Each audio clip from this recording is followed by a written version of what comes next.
And queen takes f3. Oh, what is going on? Oh, this is going to be a fortress. I just don't see any hopes at all. This is very easy. Just rook back and forth. Taking chess to the next level. Wow. Wow. Wow, yeah. Nothing else to say. Wow. Creating the future of the sport.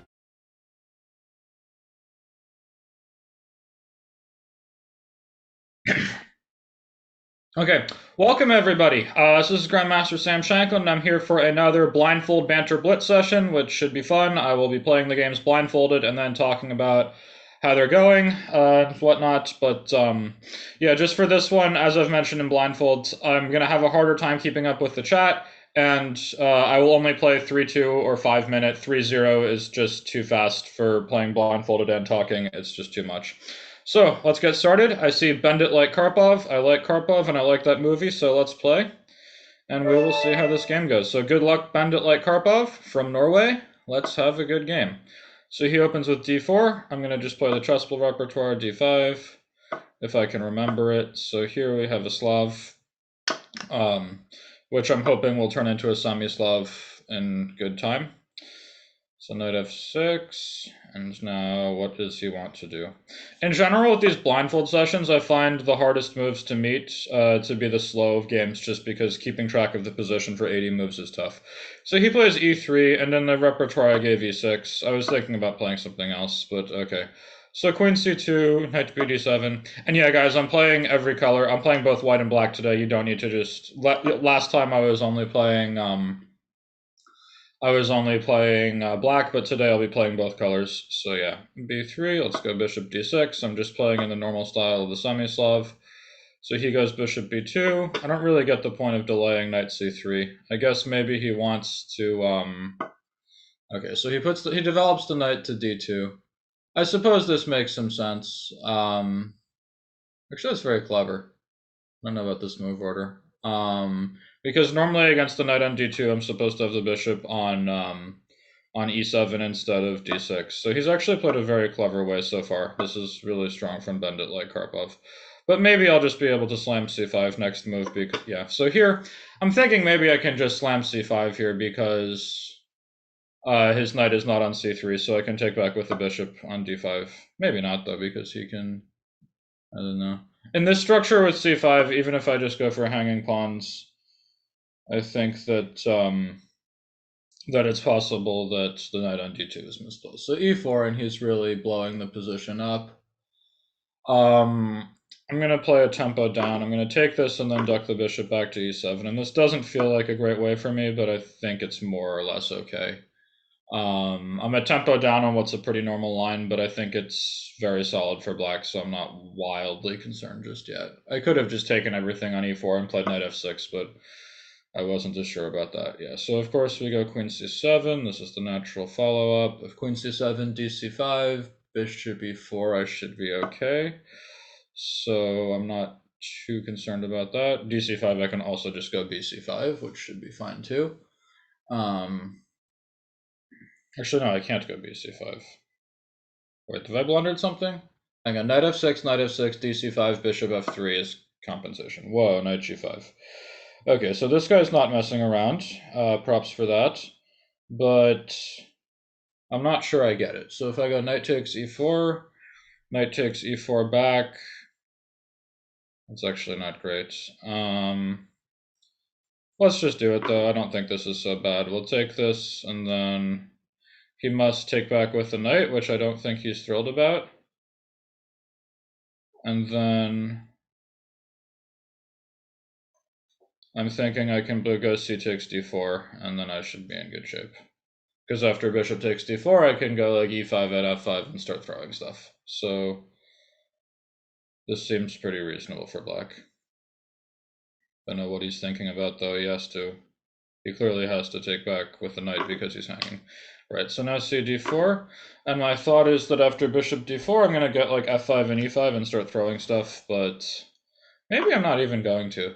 Like, if I start with f5 and just go like knight c5 next, that also looks really tempting.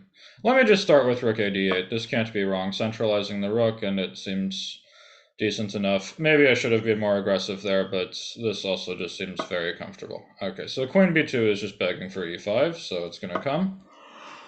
And if he goes bishop c3, I might throw f5 at him. I'm not sure. Bishop e3 back. Now I'm definitely going to throw f5 at him. Yeah, f5, and if knight g5, I have f4, knight e6, queen c6. Seems pretty good. So his pieces are really getting booted back. I mean, he can play knight c3, and it can't be that bad for him, but I think the game's clearly going in a direction white will prefer. All right, so here, I guess the d5 square is a little bit weak. And I can't play knight f6, so I'm just going to go bishop c5 and try to challenge this diagonal. If he plays knight d5, I'll take it, take on e3, and stick the queen on d6, and I think black, or probably can't take on e3 because f5 will hang, but I can stick the queen on d6, and I don't think he can get rid of it very easily. So this looks pretty good. This is fast. I only have 1:16 left. I mean, with some increment, but like a 2-second increment is basically nothing when you're playing blindfold, because just like 1 second is already just registering what move has been made. So yeah, take, hit the bishop. He has to retreat. Sure, so bishop e2, and now it really feels like knight d5 is coming, and how do I best want to deal with it? I kind of like knight e6. I think my knight coming to d4 will be really good. So he could do something like knight d5, take, knight d4, and then maybe like bishop c4. That's actually pretty annoying. Take, bishop c4. He's threatening d6. I go queen d6, and he goes f4, and then I'm falling apart. So, but I don't think I have much of a choice. So I'm going to take this, and then I think I'm actually going to go to f4 instead, because my concern is if knight d4, there's bishop c4, queen d6, f4, and my knight will be destabilized. But here my queen is going to blockade pretty nicely on d6, and at some point I can hope for a good knight versus bad bishop. This is very dynamic. If he can ever boot my queen off of d6 and push d6 through, I'm just going to lose this game. But I think that that's going to be a lot easier said than done for white. So let's go e4 and start gaining more space, and at some point a kingside attack could come. I mean, he needs to somehow get a rook to c6, but that's hard to do. He has to get his bishop out of the way. The bishop doesn't have a great square. And then he has to get the rook to c6 without letting my knight take it. But once my knight gets to e5... Yeah, okay, so here we go, knight e5, and I think I have this pretty well under control. Queen back to c1, but this seems like it's begging for rook c8, so let's do it. Rook d4, but wait, doesn't b5 win a piece? I think it does. Wait, is his queen not hanging on c1, or am I missing something here? I'm pretty sure his queen is hanging on c1. Yeah. Okay, so take, and now I'm a queen up, so I'm completely winning. Just have to consolidate and make sure I don't forget the position. All right, so let's go knight g4. That threatens mate on h2, and if g3, I have queen h2. Wait, queen h2 mate. Okay, so good game, Benditlikekarpov. This was I was under some pressure there, but I managed to survive. All right, so let's play with Pablo Sanchez. I don't know if that's a reference or not, but there was a computer game I liked when I was a kid called Backyard Baseball, and Pablo Sanchez was the best player in Backyard Baseball. So I remember that character. He was like tiny, and he had a little hat, and he always hit home runs. So good luck, Pablo Sanchez. That might just be your name, but it's also a Backyard Baseball character.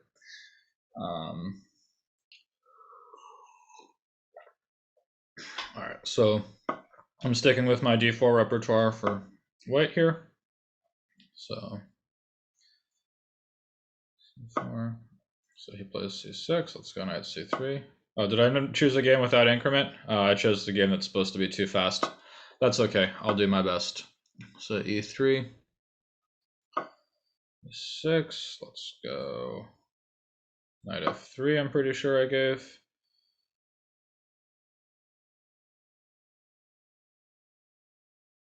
And now knight bd7 is main, but a6 is also possible. I covered both of these moves in detail in the Trustable course. Bishop d6, I think, is supposed to be a somewhat inaccurate move order, but I'm just going to keep in line with the normal strategy that I gave in this line. So castle, castle, b6, b3, sure. It's weird that he hasn't played knight d7 yet. Okay, and then here the whole point was you put the bishop on d3, and it sucks to have played bishop d3 in 2 moves, to have gone bishop e2 and then bishop d3, but you don't really have a choice because there's times where e5 is annoying. And here I came up with this plan of like rook e1, rook c1, and in some cases even rook c2, rook d2, to like try to hit the d file really hard, and then be able to play e4 and not let black hit back in the center. So c5, I take this. I guess you should probably play knight takes, and then if I recall, it was knight d5, bishop d5, e4, d5 when I thought white had some chances. All right, so he takes this way and goes, but I think white's a little better here, and the hanging, because there's some dynamic potential. The dynamic potential for the hanging pawn structures only really happens once I've committed to playing d takes c5, which I haven't done yet. That one I don't get. Now I think it's just really bad for black. Did I play many video games as a child? I didn't have any, like, I only had computer games. Like, I didn't have, like, Xbox or anything that all the other kids had, but I liked backyard baseball and backyard football when I was, like, 10. Those were fun. All right, so this feels like something should drop here, but I'm not seeing it right away, so I'm just going to continue developing.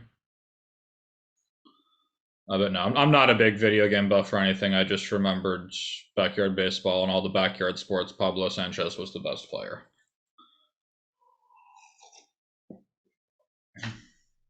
Let me put it this way.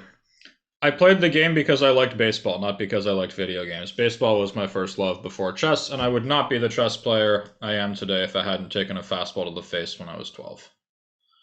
You can still see the nose thing weird like that. A little knob there on my nose. It's from that day. Queen g5 feels way too aggressive. So I'm going to kick this queen out of my face. Seems like a good place to start. And at some point he has to worry about direct tactical problems. Queen g6. All right, so if I go knight b5 and harass this bishop a bit, and potentially look for knight c7 next, I might be able to take some pieces, or at least win the bishop pair. And I don't really think he has the kind of activity you need to justify an Isolani like this. It'd be one thing if his bishop were on like g4 or h3 trying to cause trouble, but here... Hang on, so has he played rook e8 yet? I think he has, in which case knight c7 should take something. I'm pretty sure he's played rook e8, and he has not played rook c8. So let's go knight c7. If I've lost track of the position, I'm going to lose this one, but...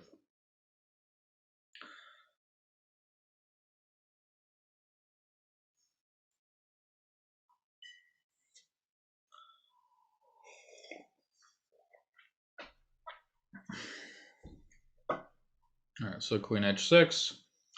I guess maybe he wants some kind of knight takes f2. So I'm gonna just take this knight, so there's no more knight f2, and that rook's not going anywhere. I'll just take that next, so that's fine. d4, knight d4, and now I think he really doesn't have much in the way of threats, and I'm gonna take a rook next move. All right, so take the rook. And now is knight f5 bad news for black? Sort of looks like it. g7 is hanging and d7 is hanging. So here I think taking d7 is the easiest because the bishop on b7 will hang as well. Alright, so that one I guess makes sense, but wait, don't I have knight e7 and then at the end the bishop on c8 will hang to my rook on c1. Wait, so that's just mate, right?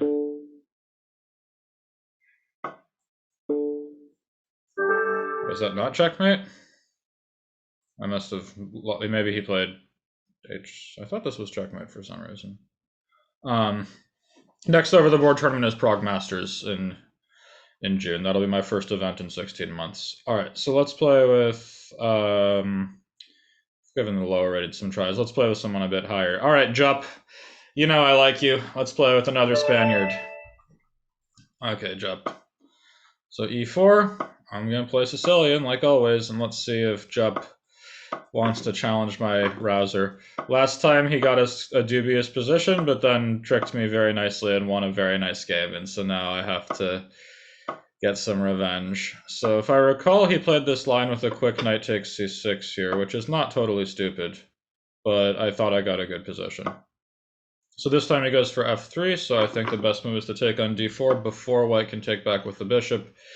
And here, okay, so bishop e3 I think is a mistake, because now I go h5. This is what Dominguez played with me, and I won a nice game. But in general, I think bishop e3 is not a great move, because h5 comes, and that's not great for white. So it's very hard for him to generate further kingside play. So we go b5.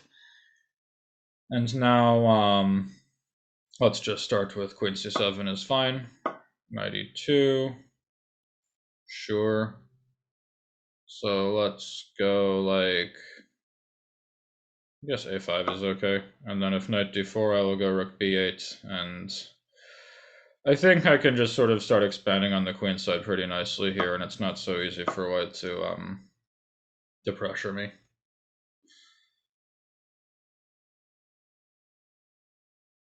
This pawn on h5 just makes it so hard for white to launch an attack, because if he ever plays h3, I'm going to play h4.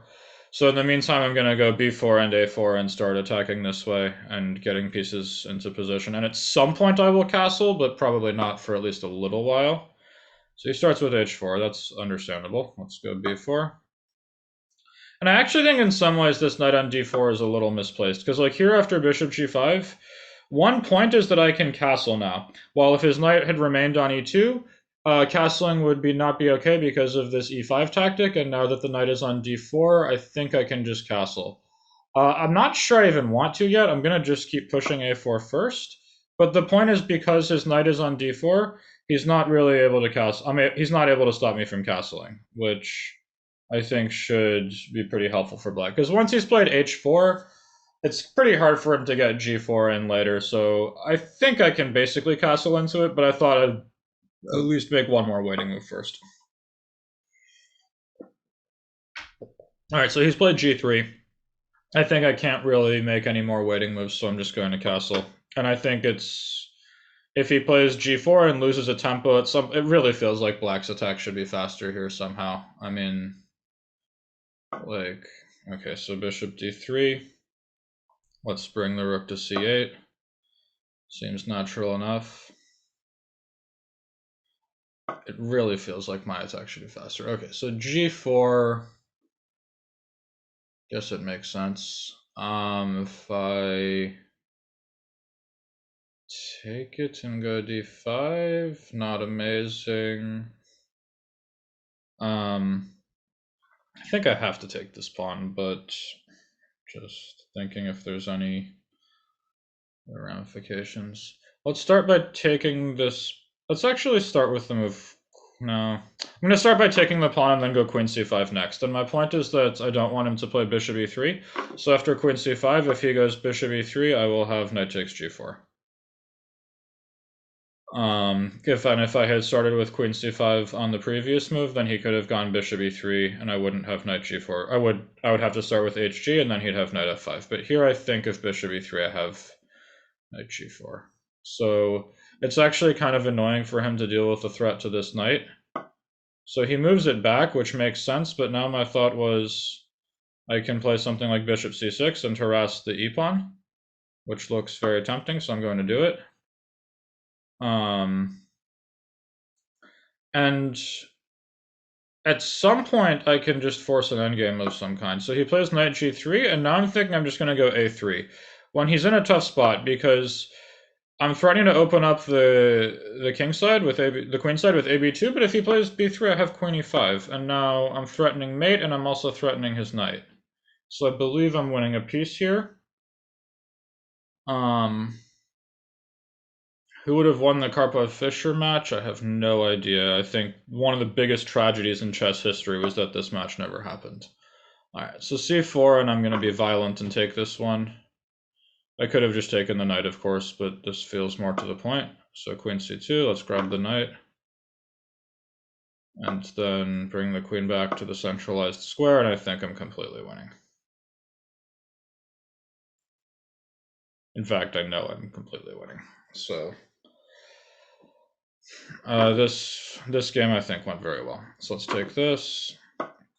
G5, bishop back, and now I just have to break through. So there I think I'm just going to grab this pawn to stop any kingside play. Sure, so let's go G6, and my king will hide on H8, bishop comes back to F6, and I think that's the end. And at some point, white's basically stalemated. Alright, so king will hide on H8, that's easy enough, and then white just can barely move any of his pieces. So rook H3, I don't know what he wants with that.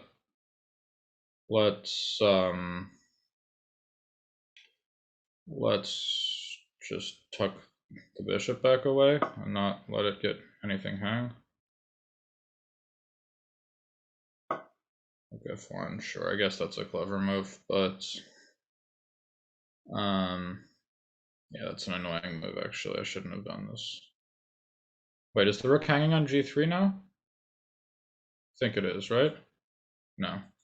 The rook's on H3. Okay, hang on. So I have to just make sure I got this.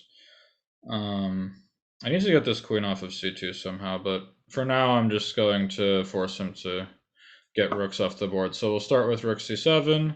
If he plays rook F1, I will go bishop G7, take, rook F8, and we got, yeah, so if he takes on F7, I'm just taking everything and going rook F8, and then that will force the rooks off the board in short order. So, and of course my king's totally safe and I'm a piece up. So this should be routinely winning as long as I don't lose track of the position as my time drops. Rook F2. That doesn't seem intimidating. Let's go rook B7 and stop him from taking on F7, and now I'm like totally safe and just have to break through. So let's start with, actually, let's just go rook B4 and go after the e-pawn. That seems easy enough. So rook E1, yeah, but now his rooks are getting passive and I can go F5 and crash through on the e-pawn anyway. Rook E3. Let's take this one and take this way, and then take this way, and if he takes again, I even have queen E4. Yeah, so I have queen E4 and C2 and bishop B2 here, which is nice. Yay, so good game, Jep. I managed to avenge the loss last time, and I managed to do it without even looking at the board, so I'm happy with that. Let's play with Mick26. Good luck to you. Let's have a good game. So this time I'm white. Good D4.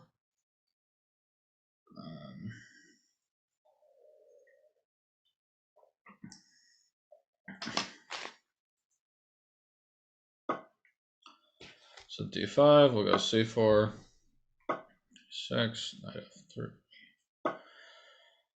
F3. So this is still keeping in line with the repertoire, C5. So this reaches the Tarrasch, which I don't think is very good, but we'll see if this guy can change my mind. I think black just ends up with the isolated pawn on D5, and his king is clearly safe, and I think my pieces are good. Am I a professional baseball fan? No, I mean, I was a big baseball fan once upon a time, but then in the span of 1 year, I took a fastball to the face and that restructured the way I looked, which did not feel very good. In addition, the Giants, who are my hometown team, they had an absolutely won World Series. It was top of the 8th inning in Game 6, and they were up 3 runs or something, and they managed to lose. And then Barry Bonds was my personal hero, and it came out he was juicing. So I sort of fell out of love with baseball around that time, but I still enjoy watching it and stuff like that. There's a video of me and young Ludwig Hammer at the batting cages where I showed that once upon a time in another life I was an all-star. But that was a long time ago. All right, so rook c8 is begging for this bishop to come to h3, where it tends to cause tremendous problems. So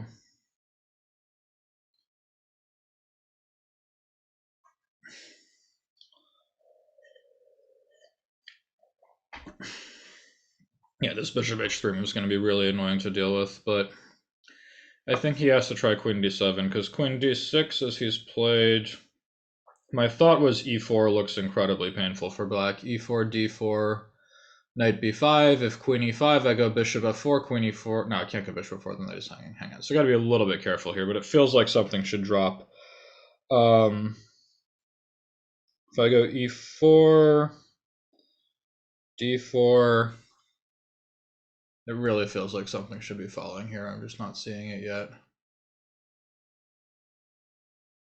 Could just go knight b5 and be simple, but it feels unsatisfying.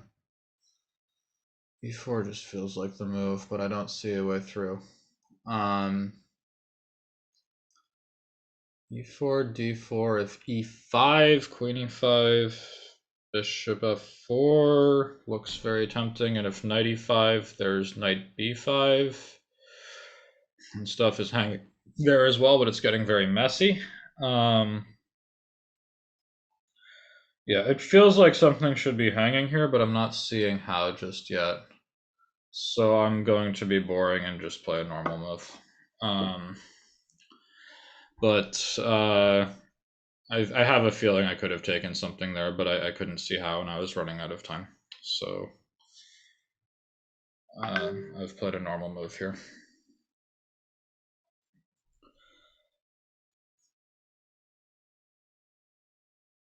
Are the Giants still my team? Yeah, I guess, but I'm not the guy who's gonna like go get mad if I see somebody wearing a Dodgers cap. Like I just, you know, I love the game, but I'm not like a livid sports fan who, you know, just is hostile towards people who root for other teams. All right, so rook e8, I suppose that makes sense. Overprotect the position. Let's start with knight b5 now that his rook has left the c file. Maybe I can make something happen over there, but it's still, I really feel like I've let one slip. It seems like he's basically okay now, and I have a feeling I could have just sort of taken something somehow. But queen e5 is not to be recommended. Then bishop f4, and I think I take everything. So this should just fall apart for black. Once e6 falls, this game is very much over.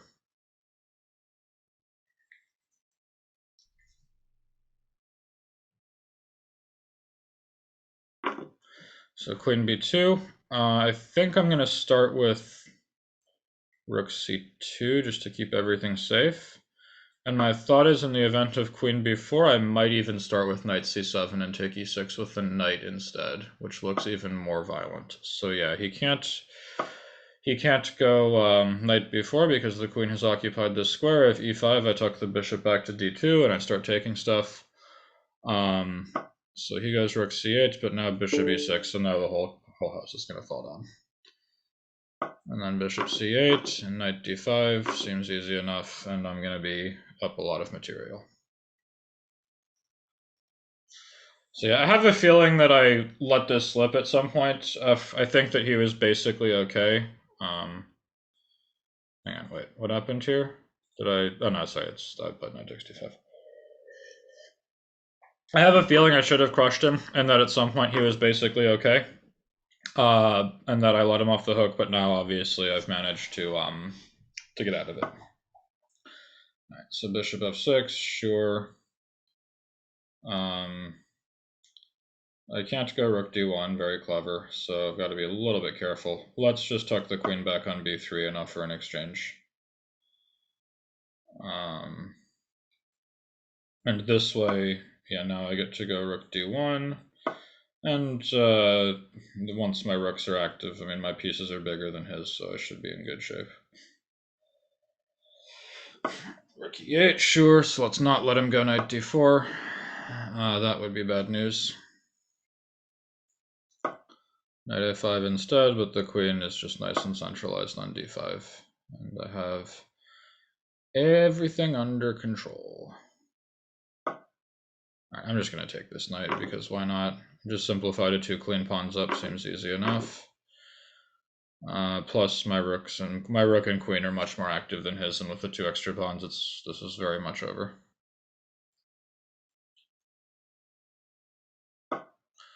h6, sure. So rook down to d7. And his queen is about to get harassed. Plus I'm taking a third pawn on a7. And at some point bishop h6 can even come. Yeah, so here, like, let's just be simple and take this pawn, and if he takes my rook, I take on e8, and then I've got a third extra pawn, and that should be good enough. I don't know, sometimes I'm a little worried about going for tactical operations where I give a piece in case I've lost sight of the board, at which point I will have lost a piece for nothing, but here I was confident enough, and I have 3 extra pawns in this endgame, so this is not particularly close. And no, I was not batting blindfolded. That's a great way to die. Or take another fastball to the face, at least. One fastball to the face altering the course of my life was enough, thank you very much.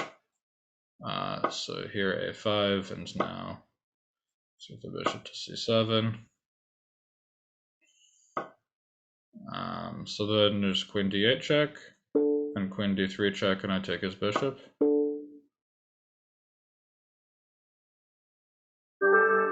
Alright, so let's play with someone else. So let's try to get a wider range of ratings. So let's try somebody pretty high rated. Sweet Harmony, let's see if you can beat me. My guess is it's really hard to play with guys this strong when you're blindfolded, but I'll do my best. So I'm gonna, oh wait, oops, that's not good on black here. All right, so Sweet Harmony, let's see what you got.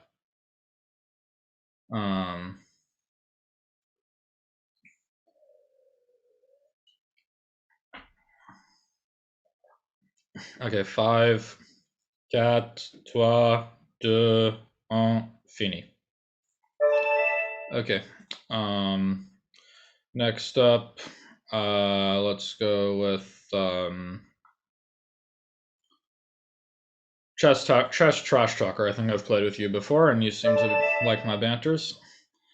Alright, so good luck. Let's stick with the chessable repertoire and play the Semi-Slav. So, is he going to be a chicken and take on d5?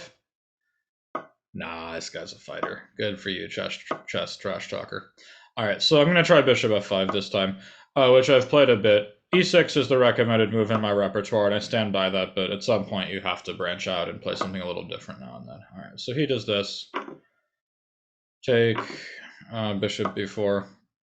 So people are saying, how do I get accepted to play Banter Blitz? A good start, if you want me to accept you, is have like Peter Griffin or Kyle Broflovsky on your profile picture. That will usually work. So here this guy is playing this way, but I think this is actually a little bit dubious already because I'm worried for his sake that the knight is about to land on c4, which I think it's going to do now. And his bishop on b2 is very bad, while my bishop on c7 is much better. So I think he probably should play knight d2 here, which is a sad move. But actually, if he plays knight d2, can I dc bishop h2, knight g4?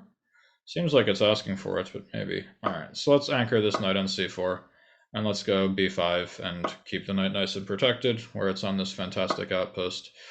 So e4... I think if he goes e5 and then knight g5, I'm a little scared, so I'm going to play h6 and stop that from happening.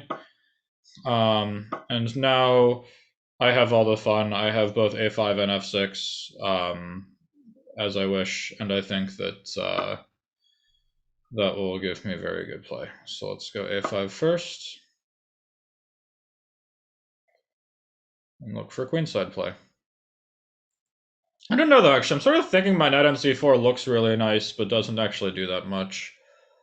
I always make the joke that's like a lot of people look nice but don't do anything useful. Okay, so I have to be a bit careful here. Like if I play f6, I'm going to get bishop h6, and he's threatening knight h5 next. So let's take on b4 and go rook a4, which is hopefully going to encourage him to defend the b4 pawn, and then maybe I'll be able to... then that will distract his pieces a bit. I think he should probably just let me have it here and try to mate me, but that obviously takes some courage.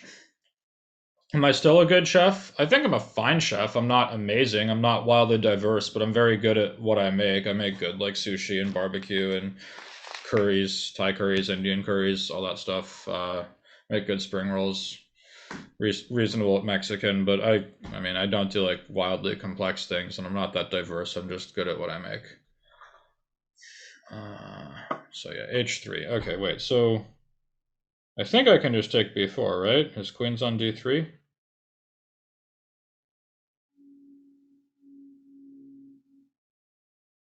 As far as I can tell, this pawn on d4 is hanging. On b4 is hanging, so I'm going to take it, but if I lost track of the position and I lose my rook, that'll be embarrassing. All right, so he heard me about ignoring everything and playing for mate.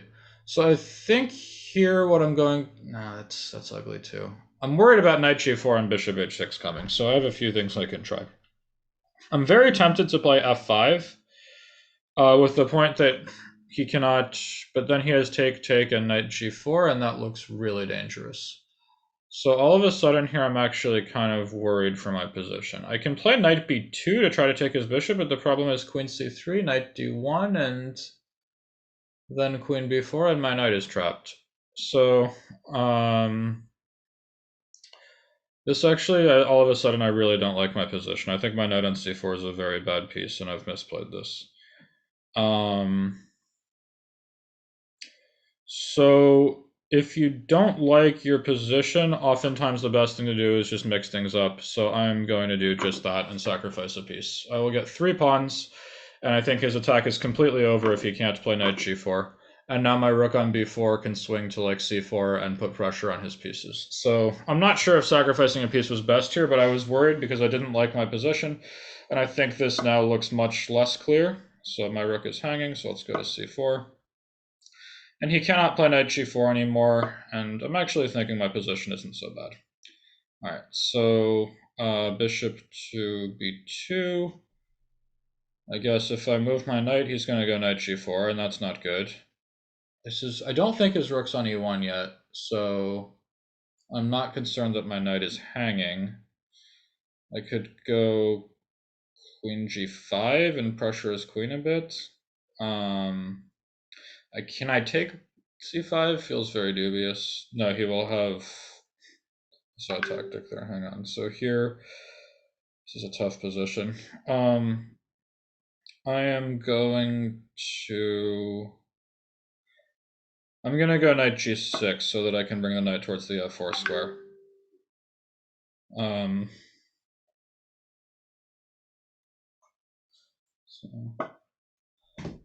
Wait, f4, can he do that? I thought I have this square too well controlled. I have rook and bishop and knight. Let's find out. I thought he couldn't do this. So let's go rook takes f4 and then bishop takes f4.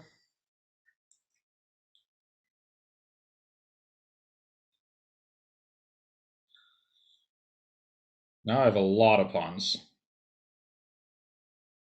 Bishop g7 doesn't work because of rook f1.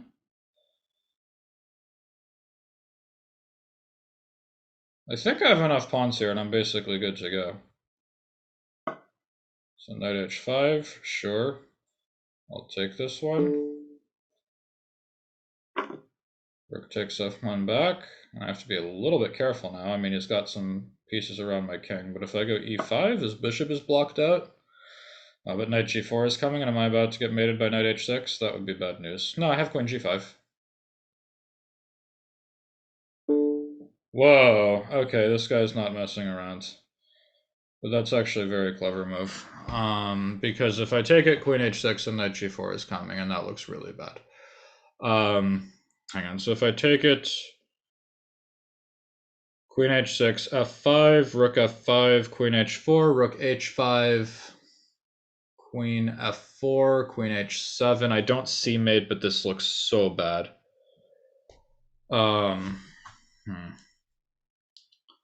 Take queen h6. It's so hard for me to organize a defense there. But actually, maybe I can. I'm going to take this, and I will go rook e8, rook e6, overprotect the pawn, and then go for queen f8. So rook e8, rook e6 is coming, and then once my queen gets to f8, that might be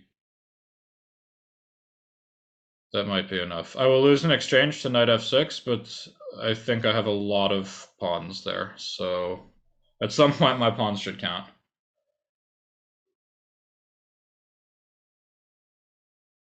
So rook e6. Yeah, rook e6, queen f8. I mean, there's a very real chance I'm just getting mated here, but so that move. In general, though, like rook h5 is not checkmate. So like he will play rook h5 and then my king will run. So I'm not actually sure how he's continuing the attack here. I mean, he has to play rook h5 now. If I go queen f8, then I survive for sure. But if he goes rook h5, I can no longer go queen f8. But what's his next move? I'm not sure I see it. At some point, I can just go d4 and start making a new queen. Like this has been, I think, the most interesting game of the day so far. My guess is there have been a lot of mistakes. h4. With this, I thought I can go queen f8 and then kick his pieces away. So let's go queen f8. And now I think once his pieces are going away, I should be good to go. So let's go queen g7, and my king can run if needed. So let's just run with the king away from the danger zone. Seems like a good place to start. And now knight f4 could be an idea next.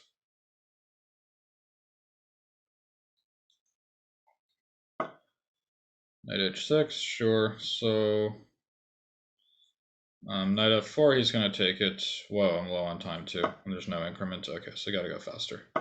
Got to pick up the pace a bit. Push these pawns and hope for the best. Knight f4 coming next. Yep, knight f4. Take it. And at some point, I'm just going to make a queen.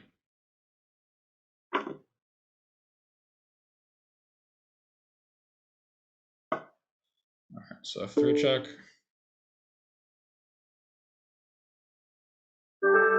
Alright, so I managed to win this one. This was a really messy game and a very interesting one, but I think at some point I was in serious trouble.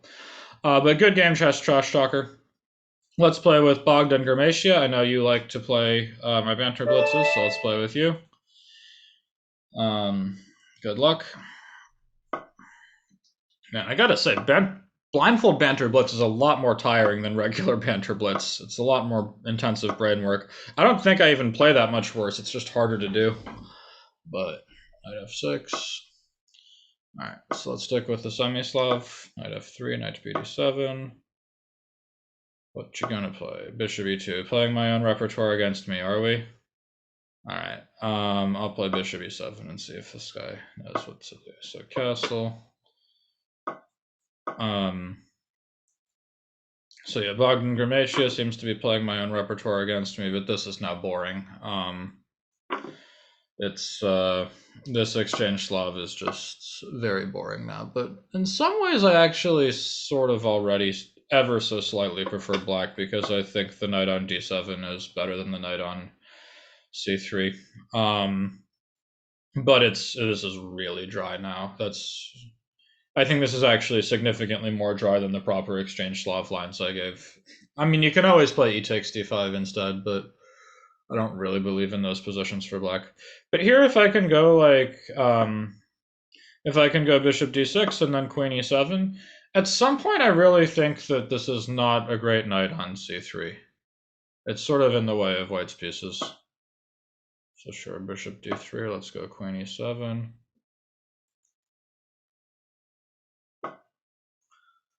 So knight e2, he heard me about this being a misplaced knight, but this also means he's spending his time fixing the knight instead of putting his f1 rook on a better square. I mean, it's a very dry position, but I slightly prefer black here. So take.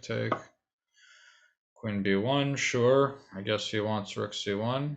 Seems natural enough. Really interesting position we got here. Let's just bring the queen back and fight for the c file faster, but this is really dry, of course. It's probably a pretty good way to play against a blindfolded guy. It's hard to keep track of positions when there's no forcing moves, and you just have to remember forever, but also this is just a draw. I mean, there's really nothing going on. Trade all the pieces and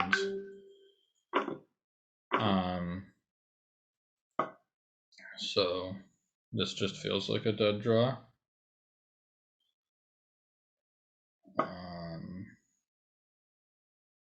But yeah, I'm already starting to wonder if I think I have the position right, but it's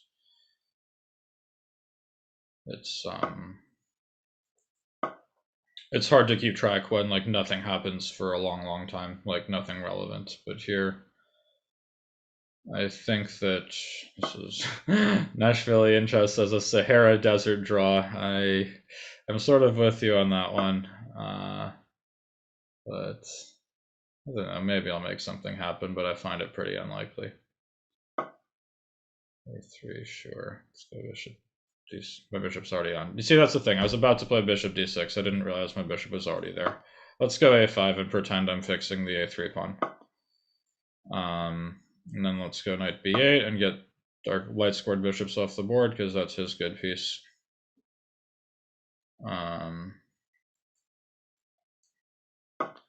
Dark Myth, you might get accepted. You've got the Peter Griffin picture now, right? I mean, you're doing you're trying at least. All right. So here, this is.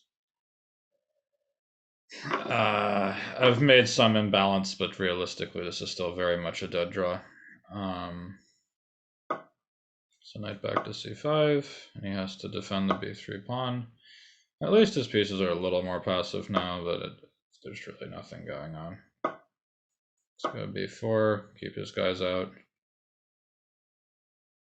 Take, sure. I don't know. If I manage to win this game, I think it's a pretty good advertisement for how you do it as black in the exchange love. You just have to be very, very patient. So here and now, he should not play knight d3. That would be a mistake, but he does. I think his knight had potential to be better than that. So I'm actually wondering if the pawn endgame is... Hang on. So now if I take this and go knight c5, isn't pawn ending winning for me?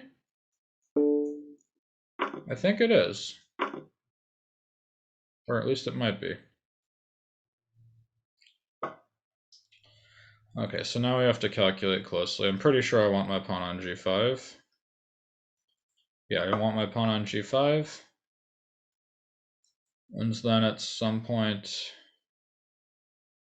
he'll run out of moves. So king e3, sure. Nah, this is going to be a draw. So here, and he goes king d3, and he can just move his king.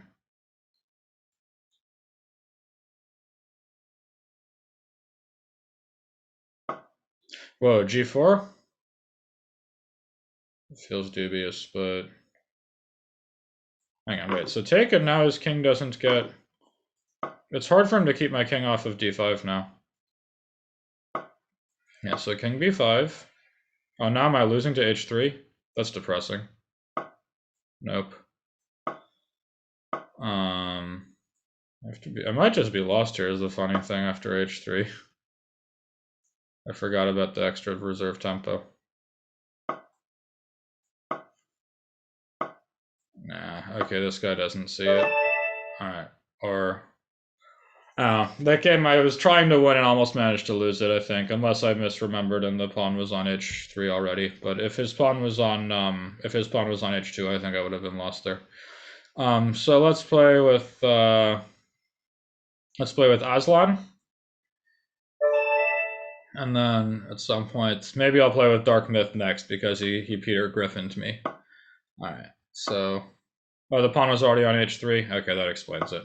See, it's very hard to keep track of these positions in like really boring games where nothing is happening. It's much easier to keep track of things when you have to like calculate stuff every move and there's tactics flying everywhere. Okay, so c3, and the course I gave cd4, transposing back to exchange love, but I'm going to be a bit more proactive this time. So there's this line in the London that's pretty common nowadays where people play bishop d6 and they avoid developing the b8 knight because they want to go queen c7. And then once that happens, the knight can come to d7 without hanging the bishop on d6, and white will have trouble stopping the e5 break. So let's go knight c6 now. And there's some line here. Whoa, it takes is weird. Okay, hang on. So I can't take with the pawn because then he'll take c5 and I lose. So let's take with the queen. And it's a pretty dry position here, but but black's fine, and your first goal with black is to equalize. So he probably should play knight f3 or maybe f4 here, because if I go e5 as I just did, I think I'm probably already a little more comfortable. It's not much, but it's fine. Oh wait, his knight wasn't on f3 yet, on d2 yet, that's why. Okay, so let's go bishop g4. Wait. Bishop g4, yeah. I was somehow it didn't want to let me, but we go bishop g4. Bishop e2, but now my bishop can come back to f5 maybe? When my bishop look better than his, but he will go knight f3 then. I could just take it and take everything and go queen b4, but no, that's pretty vegetarian. I'm gonna do something a little funky and play h5.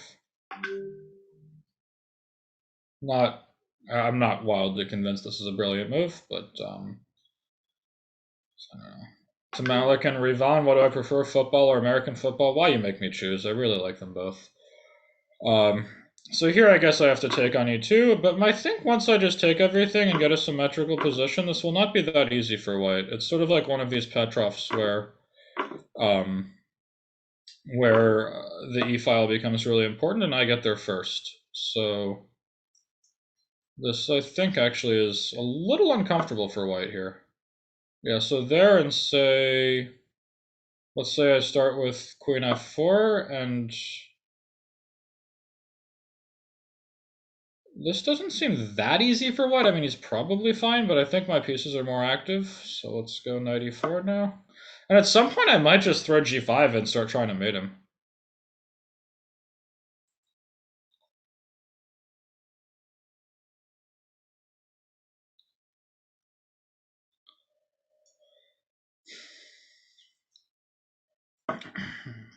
Alright, so rook d1, sure.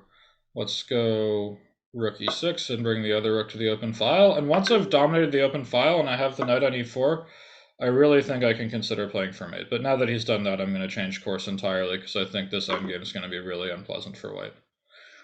So I'll take this, and then let's bring the other rook to e8, and I think his pawn is a serious weakness here.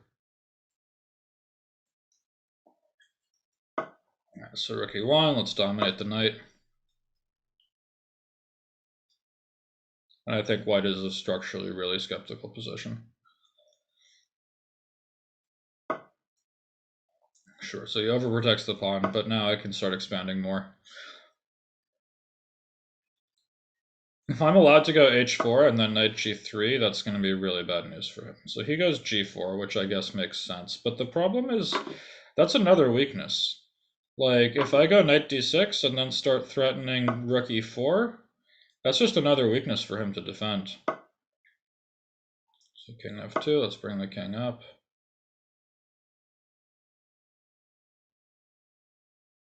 This knight's really bad. Rook c1, sure, let's stop it from coming to c7. He cannot play rook c5 because of knight e4. Wait, that's knight e4 check, right? Yeah, so that drops. So that immediately hangs the game, but I think that the position was very difficult for white anyway. So I'll take this rook, take on e3, and now the position falls apart.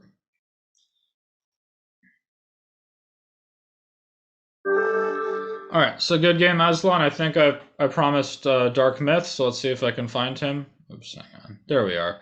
All right, Peter Griffin, let's do this. All right, Swedish Peter Griffin. Let's go d4.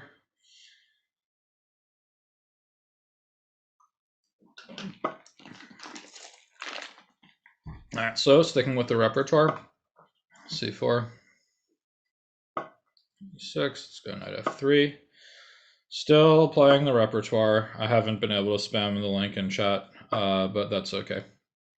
So here bishop b4 is where it goes, and I recommended the old main line with cd5 and bishop. Whoa. This just feels like a bad semi-Tarrasch now.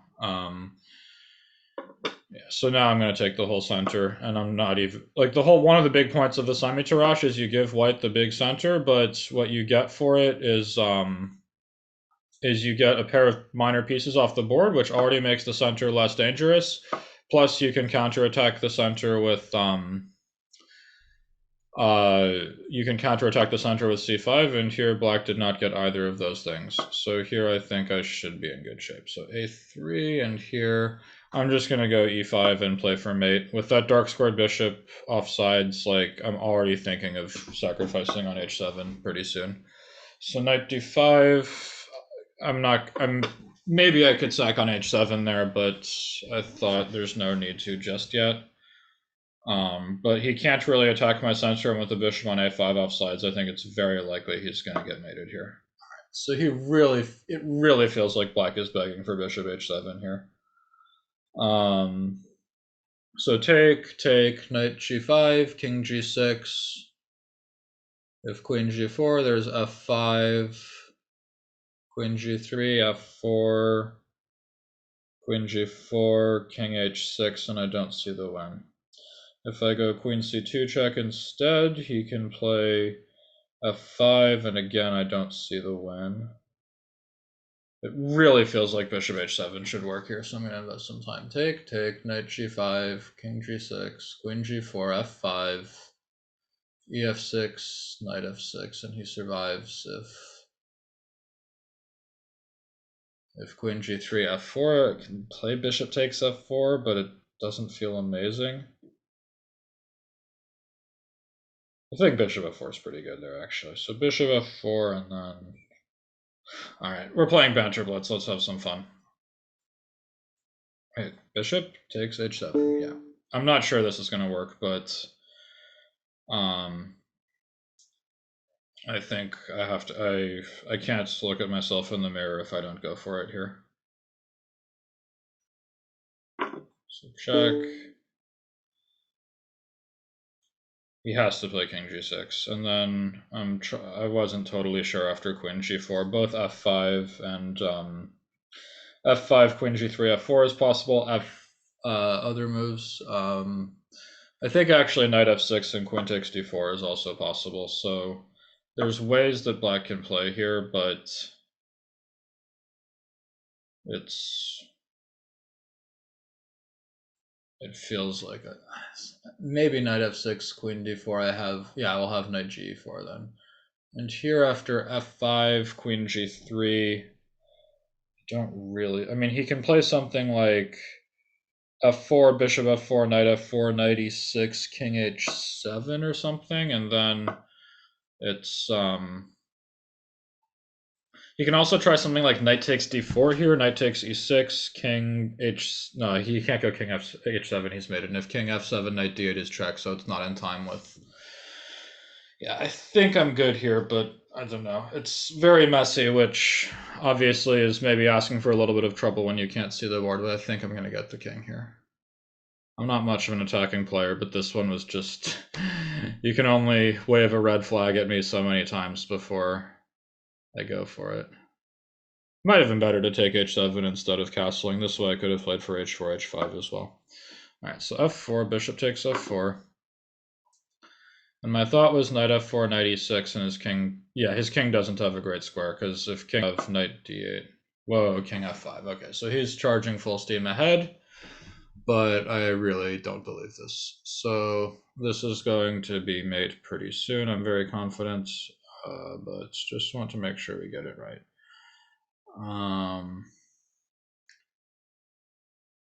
Let's see. So if I move my knight, I'm threatening queen g5. I could just go bishop e3 and keep things solid, and you can't take it, but hang on. I want to just calculate a forced mate here. It feels like there has to be one. Queen h3, king f4, knight anywhere, like h7, and how does he stop, like, knight e2 mate? No, that's not great either. Hang on. I'm not going to be able to sleep at night if I don't make this king, so... Actually, I think I see a pretty nasty one. If I just go h3, I'm ready with queen g4 and forcing the king back where he didn't want to go.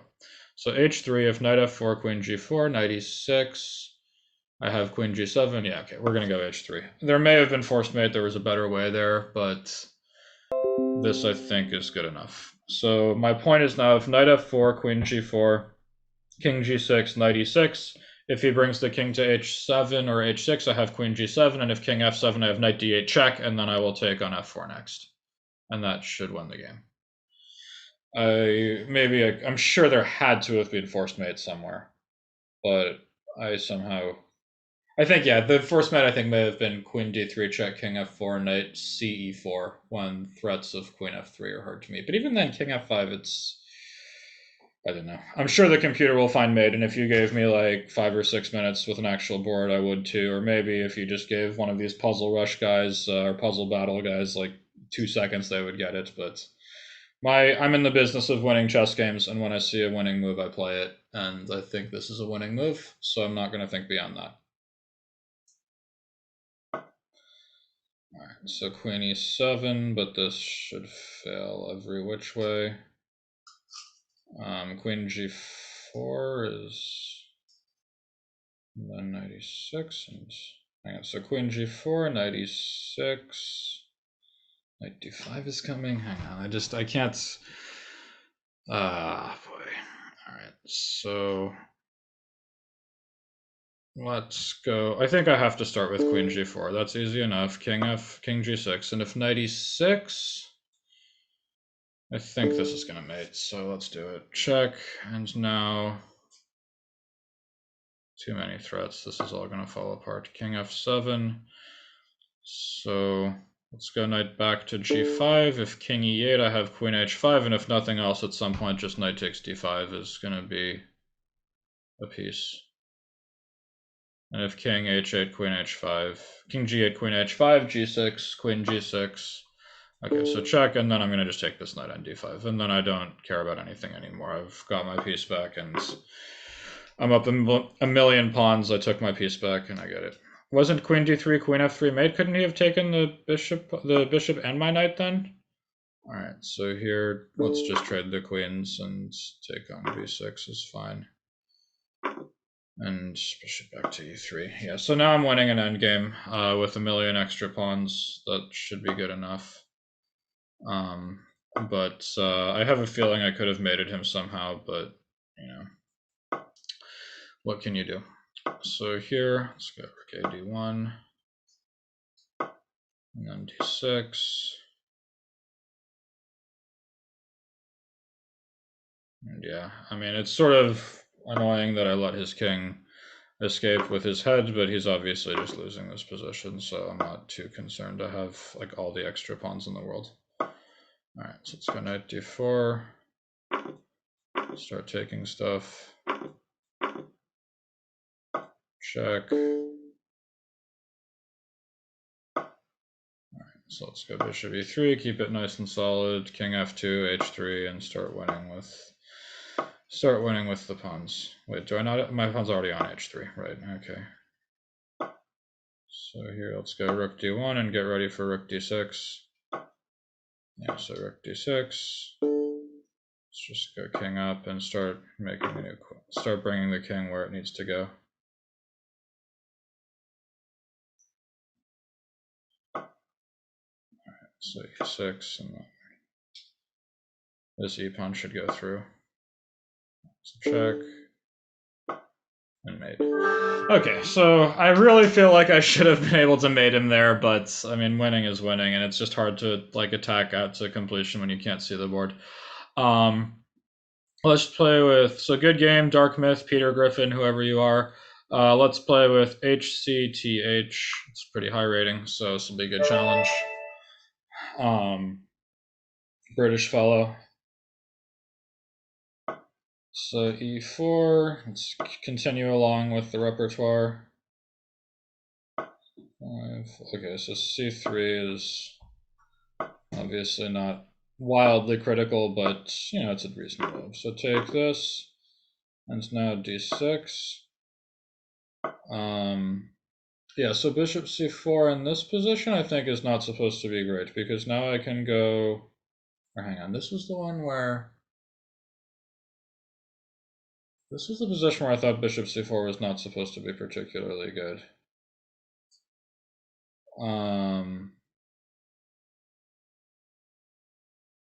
But why can't I remember a thing? Now here knight b6, there's bishop d3. Let's just take this and go bishop e6. That's consistent with the repertoire, so I think this is right. Bishop e6, and I think this is pretty reasonable for black. I played this sort of funky way with bishop e6 against this Sicilian here, which I thought was interesting. So here, and now the whole point is I'm ready to play g6 next. So yeah, castles, and now g6. Do you think playing the anti-Moscow of the semi-Slav is better than the Cambridge Springs if memorization is not an issue? I don't know. I think they're both reasonable lines. I think I chose the Cambridge Springs for practical reasons, and practical not in the sense that it's fewer lines. I mean, it is, but really because when somebody plays bishop g5 against you, they're looking for a ridiculous position. They're looking for things to get very messy and wildly complicated, and who knows what's going on. Is their sort of MO in those kinds of positions. But you deny them that opportunity if you play Cambridge Springs. And there's certainly nothing wrong with saying like, hey, you want a big mess, I want a big mess, let's do this. You know, there's nothing wrong with that if you're confident that you'll outplay them, but all right. So here we have this very interesting position that I gave in the course. And so basically here black is strategically dead lost if white plays f4 and then anchors the e5 pawn. But white's far enough behind in development that it's not that easy to do. So black's plan is to go castle short. No, that's a bad move. Now I take on e5. Here already white's worse after bishop b5, king f7. But if he had played f4, I can go queen a5, and then after queen a5, he has to worry about queen c5, and then black's ready for castle short, rook d8, and throw g5. And I don't think white can really keep the position under control that easily. I mean, he's strategically completely winning, but I don't think he can really put it into motion. Now I'm just a clean pawn up. I mean, obviously my structure is not brilliant, but I think my pieces are good and active, and I mean, it seems like a very good position for black. So knight a3, sure. I guess that makes sense. Let's just centralize the pieces with rook c8. He cannot play bishop e3. My knights are really good here. And his bishop on c1 is not very good. In fact, I might even be throwing it like, not yet, but I was... Yeah, I think that black is just better despite the pawn loss. Or despite the pawn structure, the extra pawn and my pieces are just so active. I remember thinking that after queen g4, knight e5, black's already better, and that white had to play f4 instead, which is much less clear. All right, so he goes bishop e3, but I think this is really bad, because now I take his bishop, I can hide with my bishop on f6 and my king on g7, and my king on g7 will be totally safe. I'm not a brilliant pawn up, but a pretty good pawn. But most importantly, my pieces are just going to be much better than his. Bishop b5 and knight a3 are totally aimless, and the e3 pawn is weak. So yeah, my king hides on g7. I'm now totally safe. And at some point, I can just go like a6, queen b2, and that almost just wins a piece. Like, where does his knight go? For the classical Sicilian course, one, is it okay to sack the pawn on d6? So like when black, I assume you mean like the mainline Richter Rouser where white goes bishop g5, and then like plays knight f3 and bishop takes f6 in some of those positions, or things like this. In general, I think that when white gives up the dark squared bishop on f6 and you take back with the bishop and lose the d6 pawn, you really want the queens to be off the board, because the best way for you to make counterplay in those positions, especially if white has gone something like knight takes c6 and then played bishop f6 next. I think the best way to make counterplay in those situations is to play for g5, and then like you can't put the bishop on c6 pressures, and it's hard to play g3. But obviously you're less happy about playing g5 if the queens are still on the board. So in general, I think that a good rule of thumb is you're pretty happy to play bishop takes f6 back if you're trading the queens on d6, but if you're not trading queens, then I think you usually want to take with the pawn. So yeah, here after a6, I think I'm actually basically just winning a piece, right? And I don't think he has any counterplay. Yeah, so a lot of people find the c3 Sicilian annoying to play against. That like, even if white doesn't get an advantage, it's just very dry and hard to get anywhere. But here I think I just reached a winning position, like 15 moves against a pretty high-rated guy. So I think the repertoire is looking pretty good so far. How many variations is the classical Sicilian course? It was 417 when I submitted it. I missed a few important spots, which I've now fixed. I don't know when the updates will come in, but when they do, that will certainly add. So it might be more like 440 or something, but it's really not that many. The reason I could pull that off is just because I think the classical Sicilian is like a fantastic opening against absolutely everything except for the Richter Rouser. And it's very rare to play a line where white really has only one challenging option, like really early in the game. And so I just think like it's basically a completely perfect opening except for the Rouser. And so there only being one spot where like you really need to know deep theory and like a lot of complicated long forcing lines, because if not, you're going to be worse. It's pretty rare to have a Sicilian where there's only one variation like that. Now, rest assured, within that line, you really do have to know what you're doing. Bishop, why is this moving like that? I'm trying to find someone to play with. All right, let's play with Bogues, I guess. But yeah, there's really only one line in the Rouser in the classical Sicilian repertoire where I just think where you really need to like know long forcing lines. All right, so E3, obviously a silly move. I'm going to respond with an equally silly move. So let's have some fun. Here, Bishop G7. Out of theory, very early on. But if he plays D4, I'll be back in preparation. Okay, what is this? E3, D3. No hippopotamuses here. All right, so there, let's just go D5 and play it like a really weird Grunfeld. Which of the trustable courses is my favorite? My favorite one was probably D4 Part 1. I think I did a very good job of busting all the sidelines. That was the one I thought I was the most proud of, I guess. But, all right, Bogues. Why must I lose to this, Bogues? If you want to know why, it's because if you play E3 and D3 and G3, you lose the D3 pawn. That's why. But that's why you have to lose to this, Bogues. But yeah, so I actually was very happy with the work I did there, but really all of them I've been happy with. I mean, I don't know, some people have left very critical reviews now and then, which can be frustrating for an author, of course, but they're absolutely entitled to their opinions. And yeah, it's so hang on. How violent do I want to be here? Let's just start with knight c6. So I was thinking about bishop f5 and even giving the rook, but no, I mean I've been playing this repertoire myself like very consistently against the best players in the world and getting good positions over and over again. So I've just been very happy with the stuff I've done. And you know, I saw recently there was some guy who's been playing. I don't want to name him because I don't want to let everybody know what he's studying, but like he's just clearly been playing my repertoire over and over again and winning every game, and I'm just really happy for him to see that, and I'm proud of the work I did. So yeah. Bogdan Girmacea says I like the D4 D5 course. So queen c2, let's go knight c4. And now I'm a pawn up and white's king is in shambles, and this is not going to work well for white.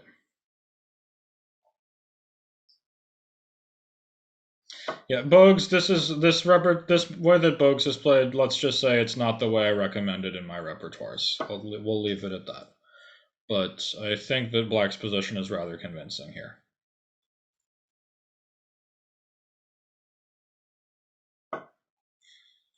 Let's go rook c8 and keep activating pieces, and I'm like a pawn up. I have very good compensation for my extra pawn, is what they would say, right? All right, so let's take on e3 and go knight c4 and hopefully end this in reasonably short order. His knight's even still on g1, right? Pretty sure his knight's still on g1. No, his knight's on e2. His knight's on e2. So I can't go too sack happy. Okay, so there. Let's go bishop h6 and harass this pawn. If knight f4, I have e5.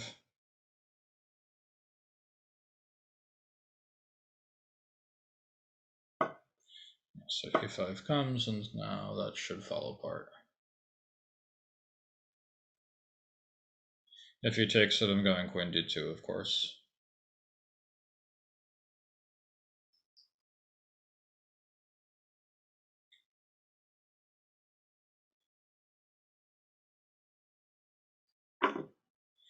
So queen d2, and now this is not going to end well for white. It's sort of your moral obligation to beat the tar out of somebody if they play something like this with white. Whenever you see somebody play like the Bonk Cloud or something, it's just, with black, you really need to beat them in 20 moves, or else you've done a disservice to your fellow chess players. So here, I don't know if Bogues, maybe he just has a really bad mouse and mouse slipped both e3 and wanted e4 and d4. I'm going to give him the benefit of the doubt and assume this is what happened. All right, so king g1. Let's take on e3 and then take on f4 next. So take f4. Take this one. And now I think I'm going to maneuver my queen to e5 and then go knight e3. That seems pretty natural. So check.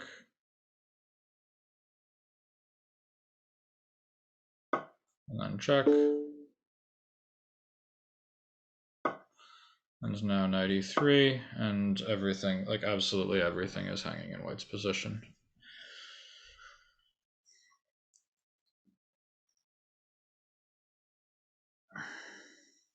Even the rook on a1 is loose. It's funny. He has to go like rook c1, rook c4, rook c8, bring in all the pieces.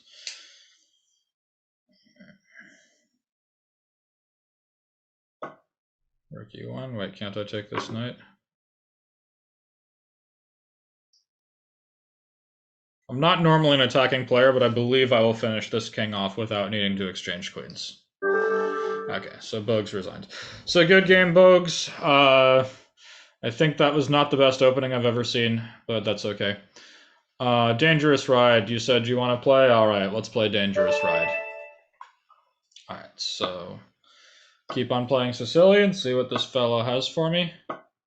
I'm liking my classical Sicilian these days. All right, so is he going to play bishop g5 or okay? H3 is sort of a chicken move. And the course I gave e5, which is fine, but I'm going to try g6 this time because it's sort of fun. All right, so we're going to get some kind of a dragon. But I think this is a pretty reasonable dragon for black.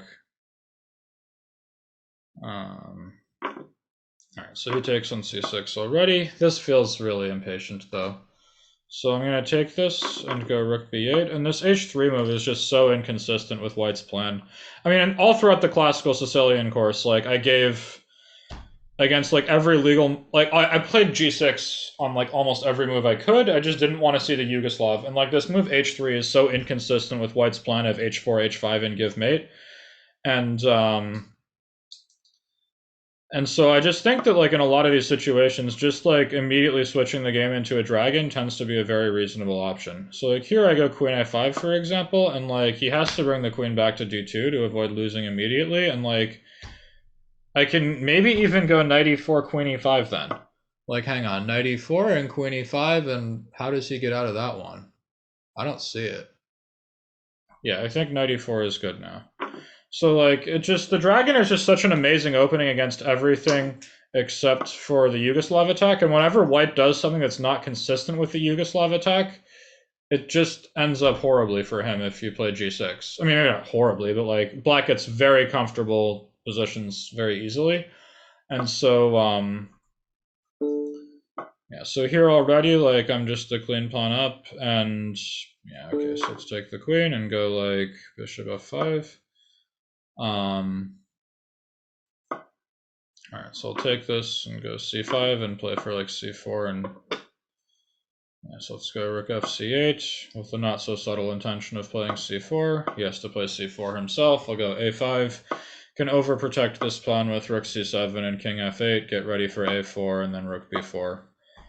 But yeah, so I didn't actually recommend g6 against h3. I mean, based on this last game, I don't know if it was necessary to avoid it like that or not, but alright, so he's trying to make some nonsense happen. I don't really get it. Let's start with rook b4.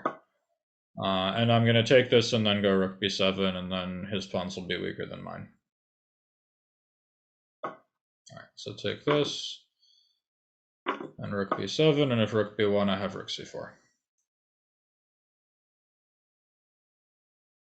Yeah, I believe black is fine. Yeah, so to east to west. I believe in the Cambridge Springs and Rouser, black is definitely fine, but you know, there is a fair amount of memorization that has to be done. Like the position is dangerous for you if it's white's best option, his most principled, most aggressive course of action. You do have to be ready. There's no doubt about that part. But yeah, so here dangerous ride has lost all of his pawns, and I should be good to go. As long as I don't get myself mated by rook e8 and g5, and I don't think that's going to happen.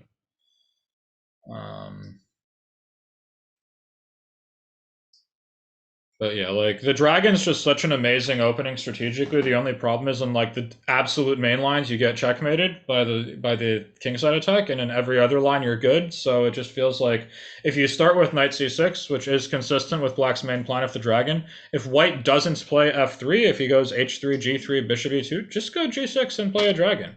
I mean, against h3 I gave e5 for some reason, but like against almost every other move I gave g6. The whole point of bishop g5, I mean, one of the biggest points, in my opinion, of the reason that bishop g5 is such a good move is that it stops black from playing g6. I mean, there exists a line like that, but after bishop f6, ef6, I think that white's better.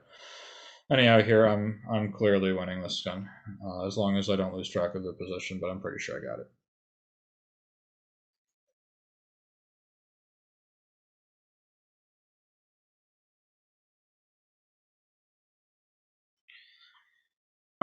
All right, so rook e7, but I guess I'd take the rook and then take on c4. He goes rook d7. I got, wait, what? Oh, shoot, I lost track of the position, guys. Oh, well. All right, I lost this one. Obviously, this had to happen at some point when you're playing blindfolded. Somehow in my mind, the b3 pawn went to d5. Yeah, so good game, dangerous rides. That was not brilliant of me. Of course, I just go rook takes b3 and the game's over. But somehow in my mind, the pawn had gone to d5 instead of b3. I got lazy or distracted while I was talking about everybody else. All right, so let's play with Joy Shaw. This is a high Joy Shaw. Yeah, so this is a high-rated guy, so I have some chance to avenge my previous loss. This might be the last game of the day. Yeah, no, at some point you have to lose track of a position, and I probably was spending too much time talking about unrelated things, just thinking the game's already over when I needed to focus a bit more. But okay, so we got King's Indian here. Let's see if this this kid can put any pressure against my repertoire. So bishop e3 is what I gave. He wants knight g4, fine. So bishop g5, and I always play bishop c1.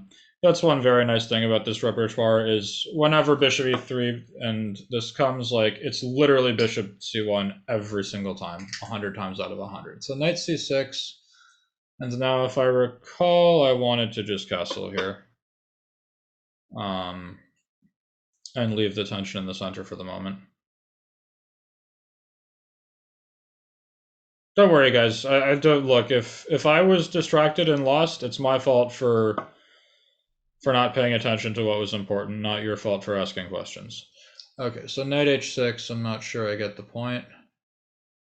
I mean, I don't think he's going to get f5 in very easily. So, so how do I want to organize this? If I go d5, I never want to play d5. So I could just throw c5 at him now. That's actually very tempting, and just blow up the position. I kind of like that. Let's give c5 a try.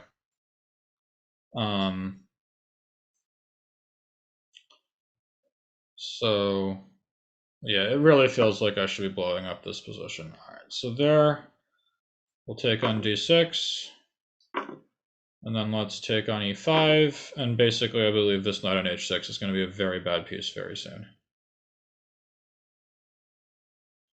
Like these kinds of symmetrical structures, with d takes e5, they tend to be basically okay for black if the c-pawns are still on the board, because the d4 square for white is going to be weaker than the d5 square for black, and that sort of compensates for this somewhat passive bishop on g7.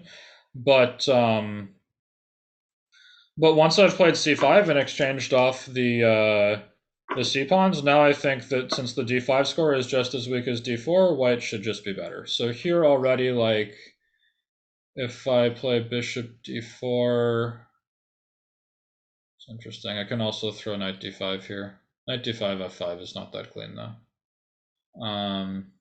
I'm going to go bishop d4 and aim to just have better pieces. So we'll start with queen b3 check and then rook f d1. And I think my pieces are going to be better than his. And here the problem is, like, at some point this d4 pawn is going to become weak and he's just going to have to play f5. I can't imagine he'll be able to avoid that, but this will open up my bishop. Yeah, so he plays f5 directly, which is probably the best move. But I'm going to take it, and then my bishop is now open and nice. So let's bring the knight to e4, and now structurally white's better again. I could have played this more aggressively, but I'm happy with the clean positional edge. Yeah, sure. So there, let's go bishop e2. Part of the reason I chose e4 for the knight was that in the event of something like this, I have the g5 square under control, so I'm not worried about him checkmating me. All right, so queen e7. Let's go queen d3. It's a nice blockade. Actually, wait, rook e8, and have I goofed? Yeah, I've just goofed. I goofed this. I should have played bishop d3. Yeah, this was a bad goof, because now if I play f3, he has knight f5, and then the knight gets good. So I'm going to play knight g3, not because I want to, but because I believe I have to. Queen d3 was just an incredibly careless move.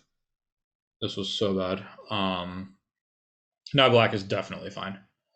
The whole point, he certainly has enough activity. I needed to consolidate the position. I resoundingly failed to do so. All right, so rook f1, got to do what you got to do. Yeah, I definitely misplayed this. Queen c6, oh geez. Okay, so am I just completely crushed now? I have to play f3, so I might as well just play it, but I'm probably dead lost now. So hang on, queen b5, d3, and I take it, and am I sort of alive? Guess we can try. Yeah, the opening went very well this game, but after that, he's just played much better than me. This one mistake of playing queen d3 is I'm already just so bad. If I had gone bishop d3, rook a e1, white was just better. But or rook f, yeah. No, I put the wrong rook on d1 too. Yeah, I don't know. This has just been a bad game. The King's Indian repertoire I gave, I think, is definitely better for classical than for rapid. But okay, once the queens are off, maybe I'm not totally dead. I mean, I'm worse for sure, but maybe not like dead. Okay, so if I go, I guess I have to put the bishop on a4. Sort of sad, but so d3, and now that pawn should not be allowed to come to d2. All right, so I got to go rook b1, stop him from. It's not even that I care about the b2 pawn. I just don't want his bishop to come to c3. But this is a really bad position. I don't know though. If I go rook fd1 and then it's not going to be that terrible. All right, so let's start with rook fd1. If he goes d2, king f2, I mean, I might just be dead lost here, but okay, so hang on. King f2, bishop d4, rook d3, king e1, bishop c3 wins. King f2, bishop d4, king back to f1. His bishop will go somewhere more intelligent. If I start with knight e4, he has rook e2. I think I have to play this one and hope for the best, but it's not good.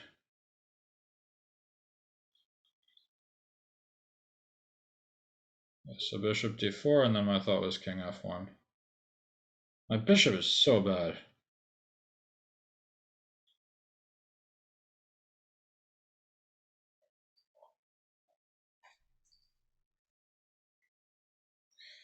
It's be a tough last game if I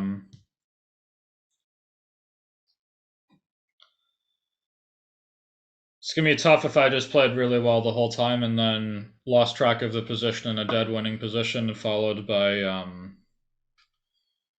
finally getting outplayed on the board and just losing normally. But I'm not sure this is totally hopeless yet.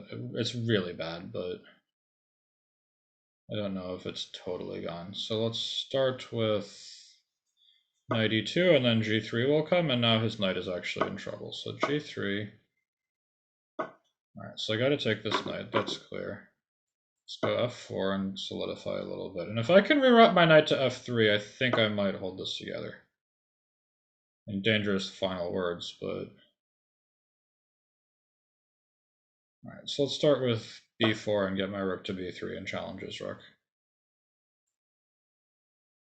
But maybe this is dumb because he'll have bishop f8. b5, yeah, it's not good. I've just played this so bad. So if I go knight g1 and get ready for knight f3 next, bishop d4, king g2. This feels so bad, but maybe I will survive. He cannot play rook e3 yet. Okay, so knight f3. And now let's go rook b3 maybe.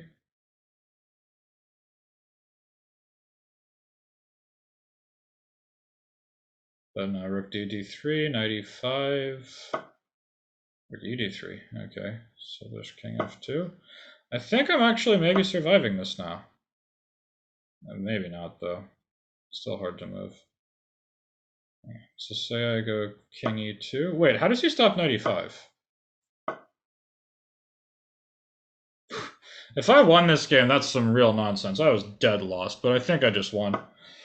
Yeah, so now I'm winning. What do you know? Weird things happen. Yeah, and now I'm good to go. Oh, I shouldn't have taken that. He'll start taking my stuff, but maybe I can... I don't know.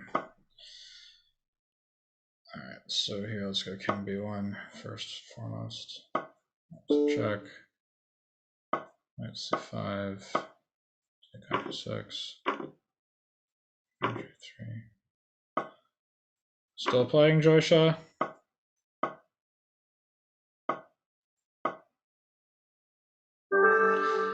Okay, that was incredibly lucky, of course. I got a great position out of the opening, then got egregiously outplayed and was dead lost, but somehow I managed to defend reasonably well and organize knight f3 and king e2. So yeah, good games, everybody. That'll do it for today, I think. I'm just going to make sure this was supposed to be an hour and a half. I'm pretty sure it's just an hour and a half and not 2 hours, but just want to quick check my WhatsApp and make sure that is correct. Let's see. Yeah, it's 1.5 hours. All right, so good job, everybody. This was fun, and look forward to seeing you again next time.